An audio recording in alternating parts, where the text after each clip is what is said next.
আসসালামু আলাইকুম এভরিওয়ান, কেমন আছো তোমরা সবাই? আশা করি সবাই অনেক ভালো আছো। তো আজ হলো থার্সডে। কাল যেহেতু ফ্রাইডে, তাই আগে থেকেই জামা কাপড়টা প্রেস করে রাখছি, কেননা ফ্রাইডের দিন একটু বেশি ব্যস্ত থাকা হয়, তাই আগে থেকে করে রাখলে একটু সুবিধা হয়। তো দেখো, এদিকে আমার জামাটাও প্রেস করে নিচ্ছি।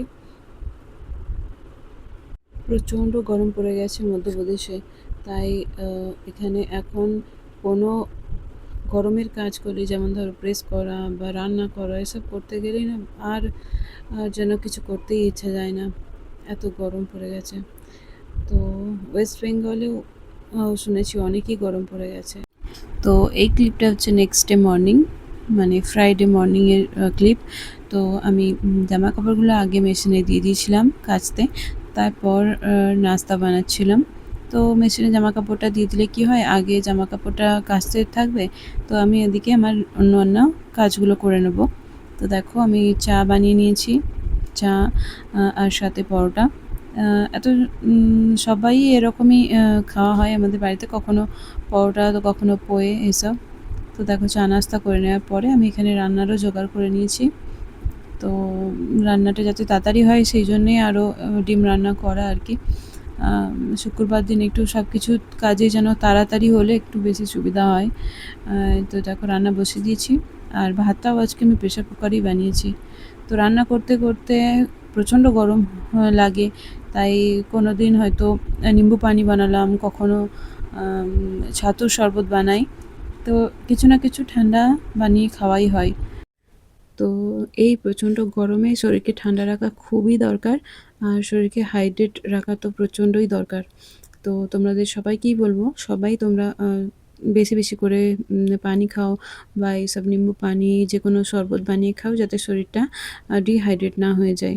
তো এই গরমে শরীরকে ঠান্ডা রাখা খুবই জরুরি। তো দেখো, আজকে এত বাসনপত্র জমে গিয়েছিল। আসলেই এত বাসনপত্র জমার একটা কারণ আছে, কেননা অনেক জায়গাতে, মানে হাঁড়ি বাসনে আর কি, কিছু ছোট একটু আধটু জিনিস বেঁচেছিল, ফ্রিজের মধ্যে ছিল, সেগুলোকে খালি করে এত সব জমে গেছে বাসনপত্র।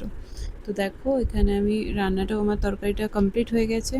এদিকে ভাত আমি প্রেশার কুকারে বসিয়েছিলাম।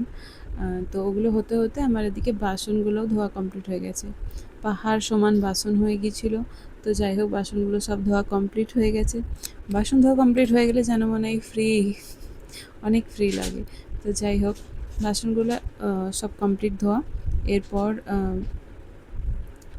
এরপর ঘরগুলো ঝাড় দিলাম, মুছলাম, ঘরদোর পরিষ্কার করা হয়ে গেল। তারপর আমি বেরিয়েছিলাম একটু বাইরে, বারান্দায়। তো দেখলাম, দেখো এখানে সব যত এটা সেটা রাখা আছে, আর এখানে ইনি এমন শুয়ে আছে যেন মনে হচ্ছে ইনি আর এই দুনিয়াতেই নেই। তো যাই হোক, তাই ওকে শুতে দিলাম। বাইরে প্রচণ্ড রোদ, দেখতেই পাচ্ছ। আমি তাই একটু গাছগুলোকে আমার দেখতে গেলাম। তো গাছগুলোকে দেখলাম অনেকটা একটু শুকনো শুকনোই লাগছিল। তো গাছগুলোকে দেখে এসে তো আমি এমনি চলে গেছিলাম, তো পা একদম জ্বালা করতে লেগে গেল। তো আমি আবার বাপাস এসে জুতো পরে তারপর গেলাম। তো দেখছি, হ্যাঁ, গাছটাতে ফুল হয়েছে, আর গাছটা একটু হেলেও গেছে, গাছটাকে একটু বাঁধতে হবে আর কি। তো যাই হোক, বেঁধে দেবো, বেঁধে দিয়েছি আমি আজ, তো বেঁধে দিয়েছি। আর এই যে স্নান করা হয়ে গেছে, স্নান করে নিয়ে এবার নামাজ পড়াও হয়ে গেছে। তো নামাজ পড়ে আমি তসবিহ পড়ছিলাম এখানে।